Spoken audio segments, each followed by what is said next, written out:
Russians like to call themselves an empire. In a sense, that's true because Russia is an empire of lies. One big factory for producing fakes and conspiracy theories. Russians have been hooked on injections of nonsense like addicts, and now the dose has to be constantly increased. That's why the absurdity of Kremlin lies keeps growing. We're lucky, you and I. At the head of the Russian Federation is a strong president. Today, Vladimir Vladimirovich, is your birthday. Let's congratulate him.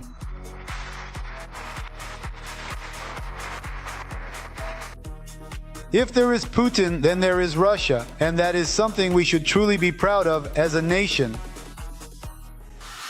Moreover, Russian society has become so used to living in a parallel reality that it has started to generate its own tall tales, especially about their own leaders. It's hard to count how many times Putin and other officials have been declared dead. Recently, a post appeared on Telegram claiming that the Bay diplomat of all Moscow, Sergei Lavrov, is about to be put in prison for treason. Now that's a twist. Sources from the Foreign Ministry report that Lavrov is frightened and afraid of sharing the same fate. A fate shared by a dozen top officials who have been mysteriously falling out of windows or shooting themselves while hunting. Another mysterious death. In Moscow, the vice president of Transneft, Andrei Badalov, has died.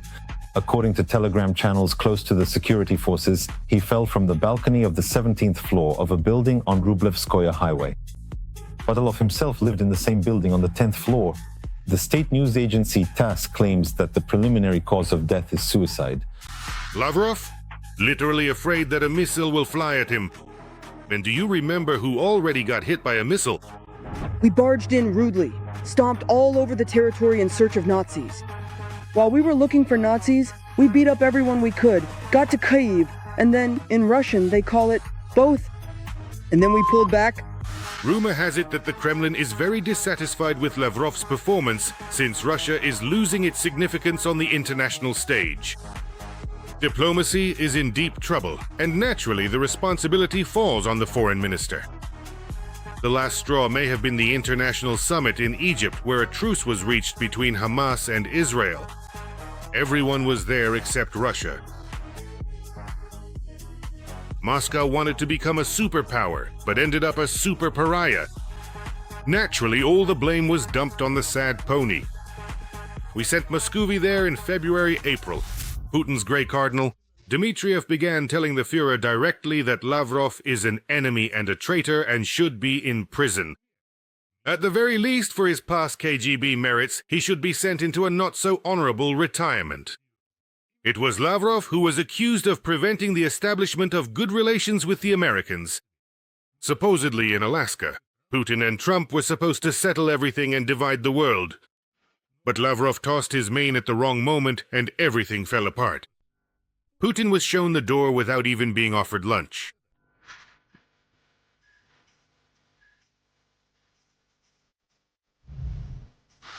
Among the serfs, such news spread quickly. They like to believe that the Tsar is good, but the boyars are stupid and traitors. So Lavrov's life is hanging by a thread no matter what. He could always be labeled a foreign agent and publicly lynched for entertainment, for the crowd. And along with him, all his drinking cronies as well.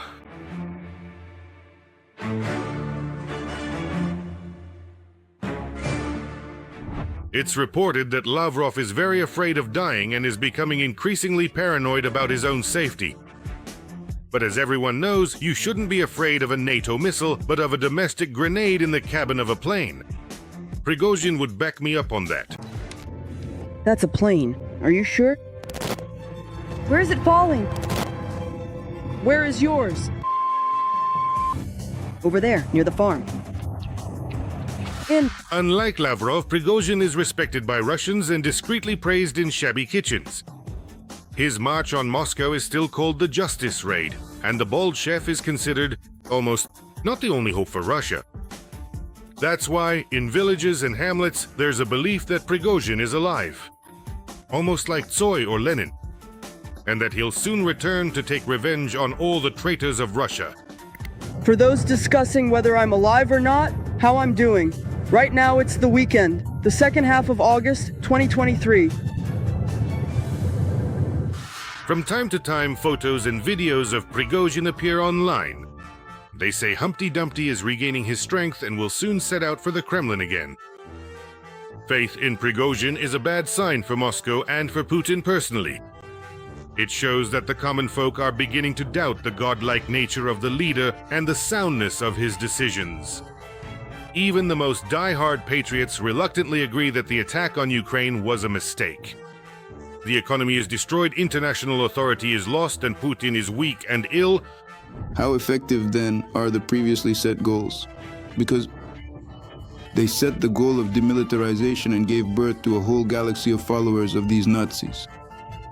They set themselves the goal of demilitarization, but instead they led to the complete militarization of society and therefore the state of this country. Russians believe Prigozhin survived the plane crash because he was wearing bulletproof vest, parachute, or he fell on the trampoline. Or was there a double on the plane instead of him? Or was Prigozhin cloned in Venezuela?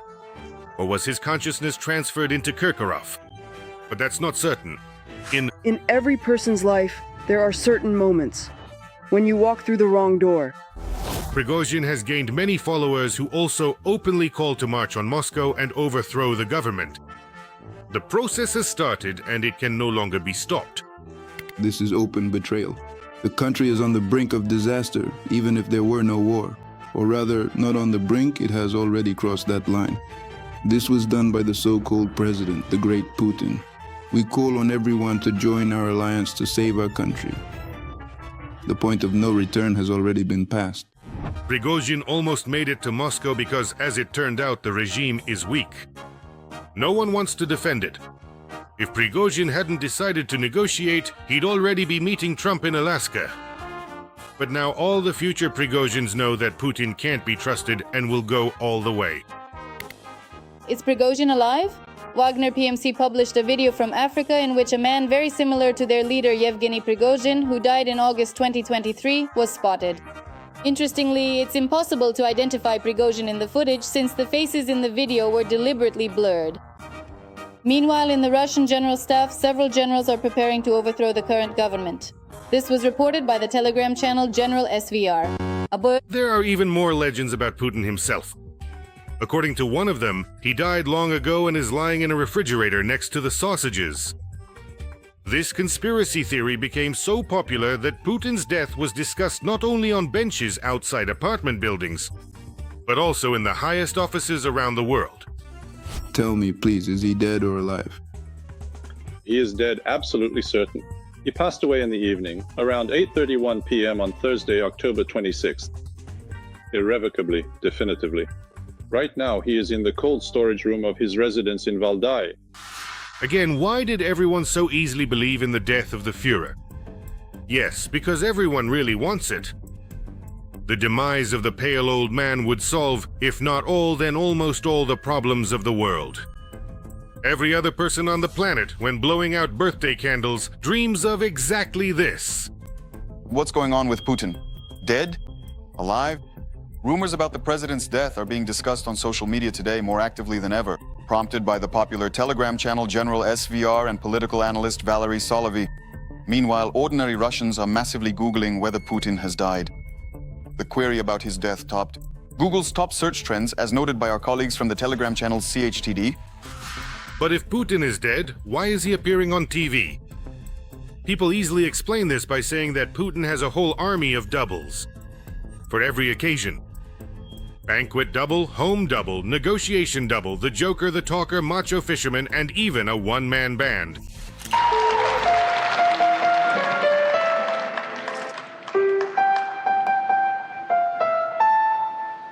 Oh, VivaPad and the steady ongoing decline of the Mistel. No.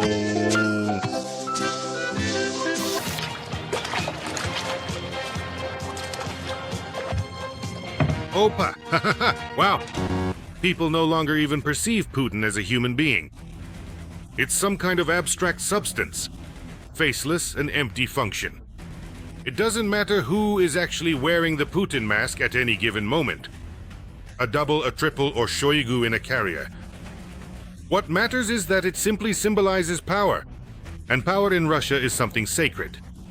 Even if tomorrow they bring out a pig on a leash and say it's the new successor, vote for the hog, everyone will vote. Because that's what's needed for the motherland.